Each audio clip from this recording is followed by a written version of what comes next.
Jika kalian udah pernah nonton Black Mirror yang season terbaru episode Common People, itu terlalu relate banget sih sama kehidupan nyata kita, termasuk situs gelapnya. Gue gak akan spoiler banyak, tetapi kasus yang akan gue bahas sekarang mirip banget dan melebihi apa yang kalian pikirkan.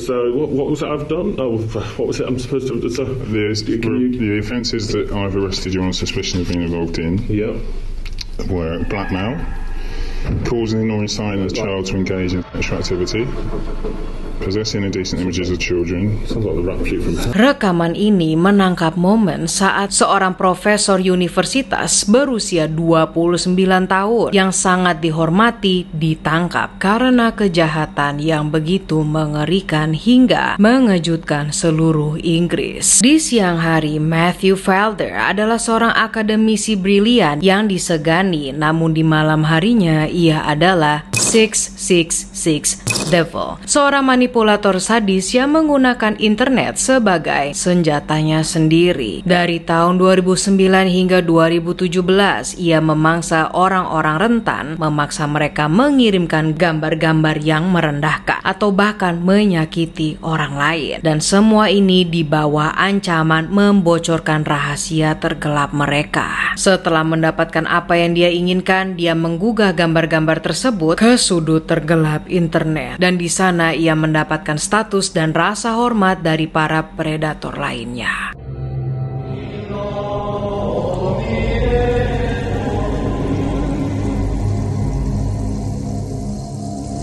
Matthew Felder tumbuh dalam segala bentuk privilege. Yes, dia ini orangnya dari kecil gak pernah susah. Jadi lu bisa ngebayangin kan, bukan yang messed up gitu loh. Keluarganya dia itu tinggal di sebuah mansion. Mansionnya itu yang berbentuk Victorian dan besar di kawasan elit di Cheshire, Inggris. Ia bersekolah lah di sekolah swasta dan memiliki semua kesempatan dalam hidupnya. Dia lanjutin kuliahnya itu di Cambridge, di mana dia dikenal luas lah dan disukai karena kepribadiannya yang ceria dan lucu, friendly banget lah. Dan selain itu, dia adalah ilmuwan jenius yang mengkhususkan dirinya dalam oceanografi sistematik. Dan saat dia ditangkap, dia ini bekerja sebagai peneliti pasca doktoral dan dosen geofisika di Universitas Birmingham. He was a professor. Dari luar, dia ini tampak seperti pria yang sukses, yang baik dan stabil. Namun di balik tampilannya, sesuatu yang jauh lebih gelap sedang tumbuh. Bahkan selama masa kuliahnya di Cambridge, dia ini sudah sih menunjukkan perilaku mengganggu. Ada salah satu testify dari salah satu siswi di Cambridge yang satu angkatan sama dia. Jadi si Matthew ini pernah ya diem-diem masang kamera tersembunyi di kamar mandi di asrama teman perempuannya. Dan dia ini telah merekam mereka tanpa sepengetahuannya. Ketika dia mengaku, ia malah ketawa aja gitu. Nah, ini hanyalah awal dari kehidupan gandanya. Obsesinya dia terhadap pelanggaran privasi makin-makin menjadi. Nah, di ulang tahunnya yang ke-21, ia mengundang teman-temannya ke salah satu rumah orang tuanya untuk liburan. Nah, tapi motif aslinya ini ya bukan untuk berpesta ulang tahun, tetapi untuk merekam para teman-temannya yang cewek secara diam-diam lagi. Jadi terus tuh dia beruntun ngerekamin cewek-cewek. And then it got worse. Jadi tambah parah pas dia ini mulailah menciptakan persona online palsunya yang dia kasih nama Liz. So ketika gue bilang Liz itu adalah si Matthew, oke? Nah, dia ini menggunakan situs iklan seperti Gumtree. Nah, ini website beneran dan dia pakai itu untuk mengincar korban, berpura-pura menjadi seniman wanita. Yes, seniman wanita yang namanya Liz. Dan dia ini menghubungi orang-orang yang mencari pekerjaan sebagai babysitter ataupun pengasuh anjing, dog sitting. Dimana dia curate tuh, dicari pelan-pelan. Oh, orang ini butuh uang banget, sampai kayak menjual jasanya dengan harga yang di bawah normalnya. Jadinya dia targetin deh nih orang-orang itu dan menawarkan mereka uang yang besar hingga 4.000 pound sterling. Itu berapa rupiah? I just put it here. Tetapi si Liz ini bukan meminta jasanya mereka untuk menjadi babysitter atau dog sitter, melainkan imbalan foto telanjang. Ia mengklaim gambar-gambar itu untuk sketsa referensi terapi seninya, untuk proyek seninya, karena si Liz ini adalah seniman yang membutuhkan inspirasi nyata.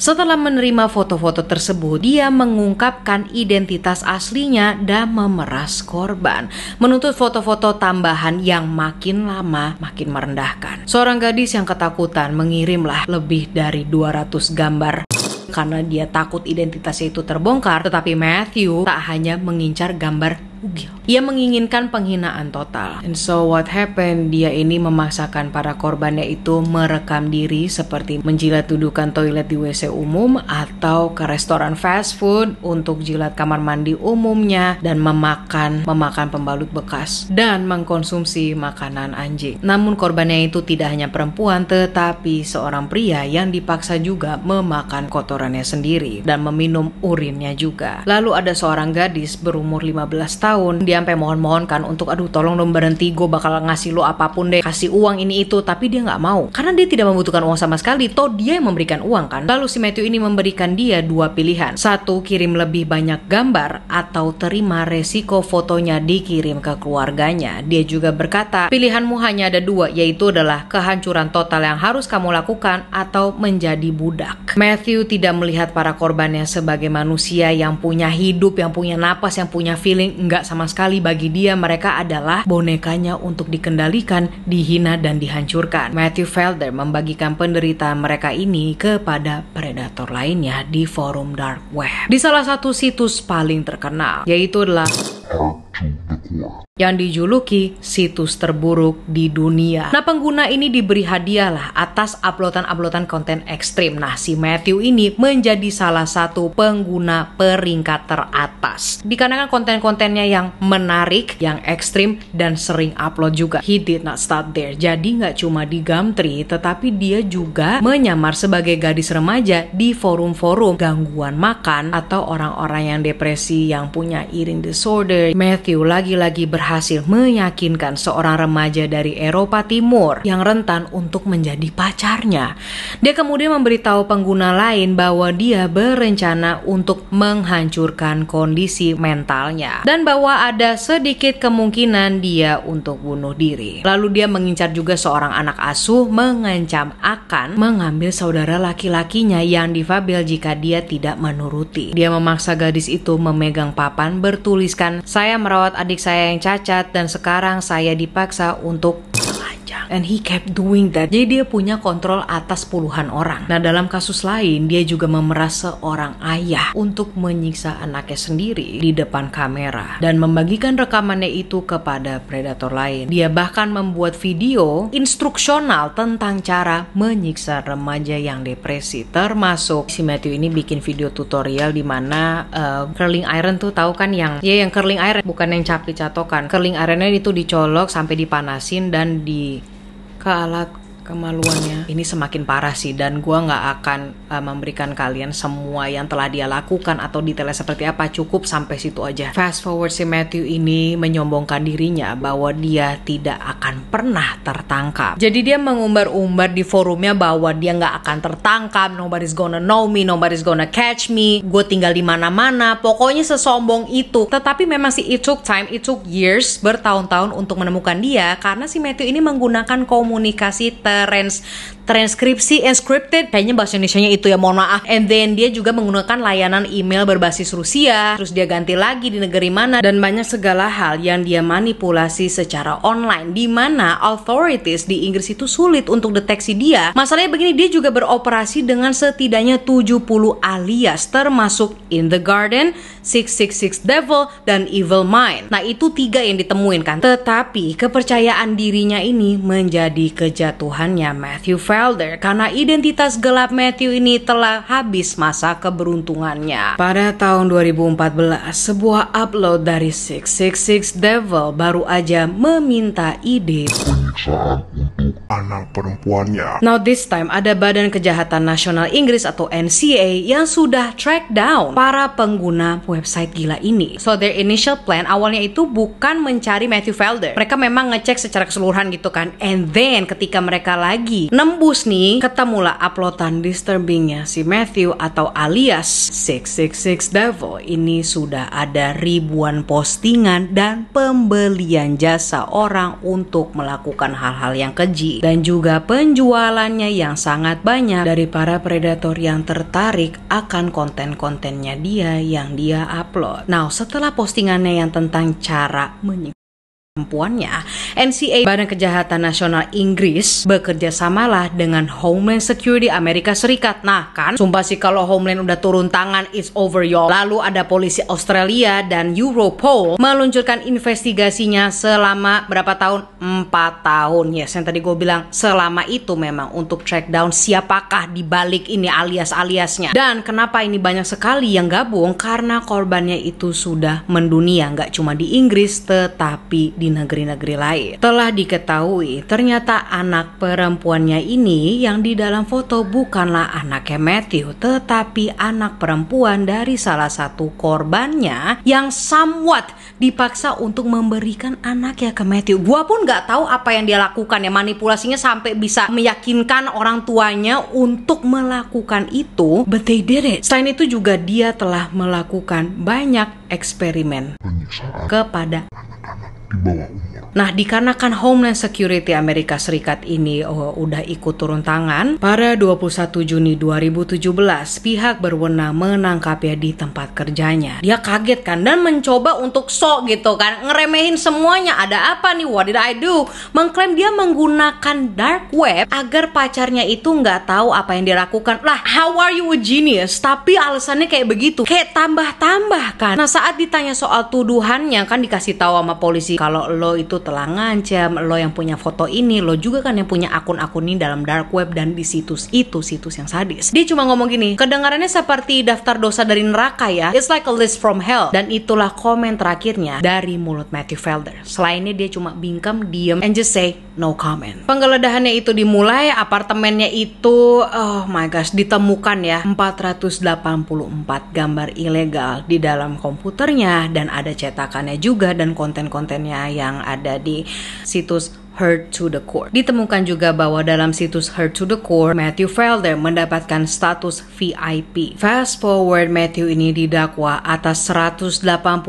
pelanggaran dan dianggap sebagai salah satu pelaku eksploitasi anak terburuk dalam sejarah Inggris. Dengan estimasi 60 hingga 180 korban, Homeland Security Amerika Serikat menyebutnya dia sebagai monster di Inggris. NCA menggambarkan Matthew sebagai pria yang hidupnya itu he only lives for suffering from others, kesakitan dari orang lain. Dan kasus ini sangat sulit karena kemampuan teknisnya Matthew ini ya canggih. Ingat ya, dia ini dari keluarga yang berprivilege. Gue lanjutin lagi. Jadi penyelidik akhirnya menemukan bahwa dia telah menargetkan lebih dari 200 individu, termasuk perempuan, laki-laki pun, dan anak di bawah umur. Dan sebagian besar dari korbannya itu adalah orang-orang rentan yang hanya mencari pekerjaan atau bantuan. Korbannya itu berasal dari Inggris, Amerika Serikat, Kanada, Australia, dan Slovenia. Universitas Cambridge menyatakan keterkejutannya dan memulai proses langkah, yaitu mencabut gelarnya he's gone now. Gak ada lagi namanya gelarnya ataupun chance untuk dia hidup secara tenang lagi mau di universitas manapun. They are going to recognize siapa itu Matthew Felder dan tindakan kejinya. Selama interogasi, Matthew hanya memberi jawaban